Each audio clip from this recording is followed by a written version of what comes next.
इब्तिदा एक ऐसे दौर से होती है जब ज़मीन पर एक जाबिर बादशाह नमरूद अपनी शान और शौकत के साथ अपने शाही महल में बैठा था। वो सोने के तख्त पर बैठकर खुद को सबसे ताकतवर समझता था और अपने अतराफ मौजूद हर शख्स को खौफ में रखा करता था।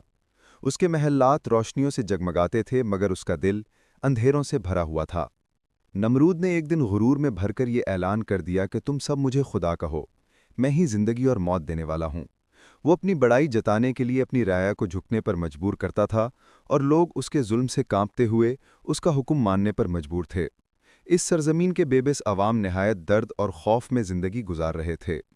ऐसे जालिम वक्त में अल्लाह के बरगुज़ीदा नबी हज़रत इब्राहीम अलैहिस्सलाम जलवागर होते हैं। वो रोशनी में लिपटे हुए नौरानी वजूद के साथ लोगों में उम्मीद पैदा करते हैं, जिनकी बात में नरमी भी थी, सच्चाई भी और अल्लाह का पैगाम भी। हज़रत इब्राहीम अलैहिस्सलाम जब नमरूद के दरबार में पहुंचे तो दरबार के दरवाजे उनके नूर से रोशन हो गए। सिपाही खामोश होकर एक तरफ हट गए और नमरूद हैरत से उन्हें देखने लगा। दरबार के बीचों बीच हक और बातिल का पहला मुकालमा शुरू होता है। हज़रत इब्राहीम अलैहिस्सलाम नरमी से अल्लाह की वहदानियत बयान करते हैं, मगर नमरूद अपनी झूठी बड़ाई पर अड़ा रहता है। वो गुस्से में आकर लोगों के सामने अपनी झूठी खुदाई का साबित करने की कोशिश करता है।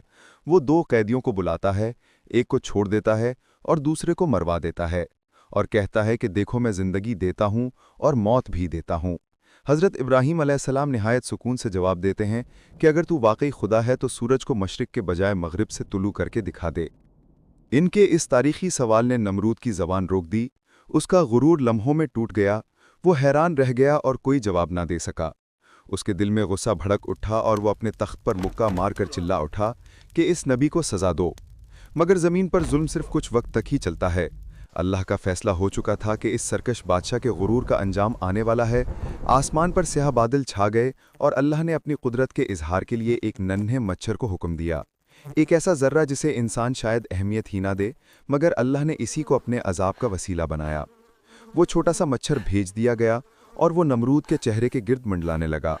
नमरूद इस छोटे से कीड़े को पकड़ने की कोशिश में बेचैन हो गया। वो चीखने लगा, वो भागने लगा, मगर मच्छर उसके पीछे पीछे रहा। फिर अल्लाह के हुक्म से वो मच्छर उसके नथने के रास्ते उसके सर के अंदर दाखिल हो गया। नमरूद दर्द से तड़प उठा। उसका गुरूर टूट चुका था। वो सर पकड़कर चीखता था और कहता था कि किसी तरह मुझे इस अजियत से निजात मिल जाए।